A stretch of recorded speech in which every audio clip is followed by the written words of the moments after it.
Good morning! Ayan, for today's video, bisitahin natin ang ating garden. Ayan o. Okay, so we have here, look, strawberry. Maliliit lang siya pero hinog na hinog na. Pitasin natin mamaya yan. Ayan o. Aking strawberry. Meron din tayong tomatoes.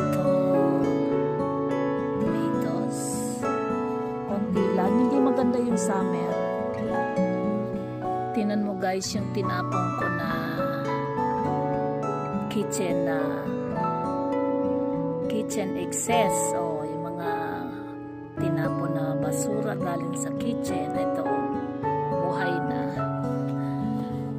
Kailangan yan. So, ayan. Tomato. Yung mga Baguio beans ko, since I went on a holiday for 3 weeks, napabayaan. Madaming kumain na slugs.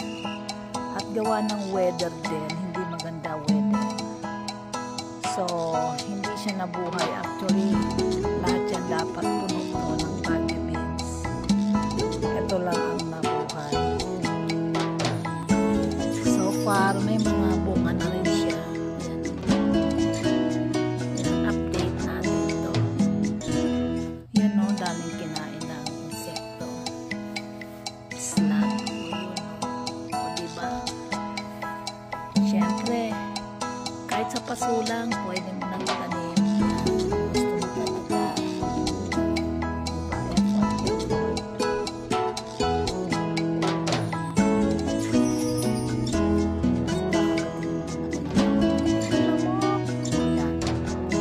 By the way, share ko lang.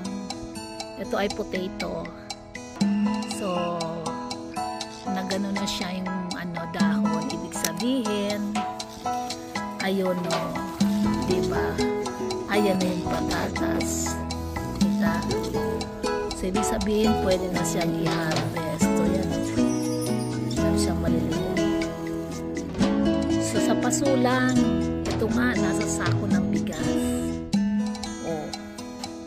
Ito pa, patatas lang nilagay ko sa paso kasi I'm thinking na pwede ko ipasok sa loob ng bahay. So far, ito ang aking magulong garden, vegetable garden. Alright, o diba, pinitas ko na rin yung bulaklak ng kalabasa, ang aking lettuce. Hinihintay ko na lang mamulaklak para mapikinabangan ko ang buto, maitanim ko ulit. Ayan. Flowering na siya. Kaya lang nadaanan ko, sayang. Nadaanan ko, naputol.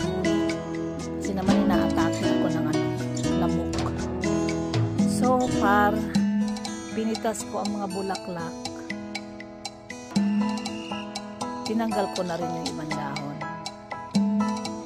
para hindi, ito lang sa tagal kong pagdidilig, ito pa lang ang makikita kong may potential na maging gulay. O diba, marami siya pero hindi nabubuo. Yun o, katulad na lang nito.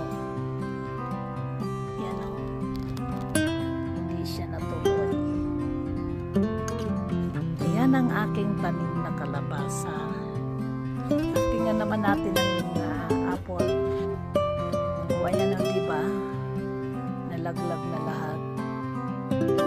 Naglalaglagan sa dami ng bunga. Ayan o, itik sa bunga ang apple. Ayan. By the way, hindi ko to apple. Apple ng aking neighbor. Ayan o. But since andito sa aking bago,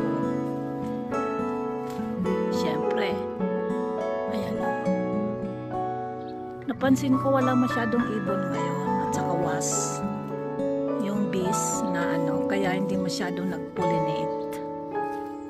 Ayan o.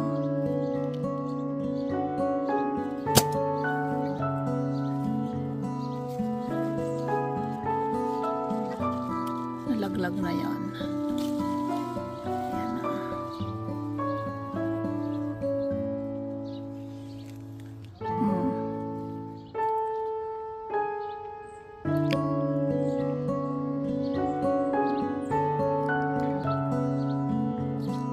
Ha?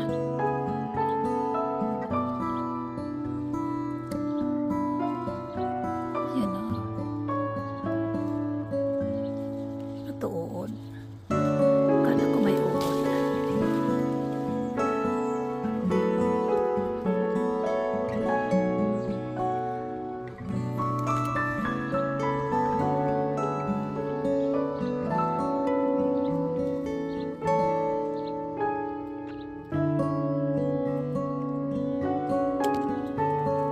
Babaon natin yan sa lupa at gagawin natin pataba. Okay? Yan o. Dami.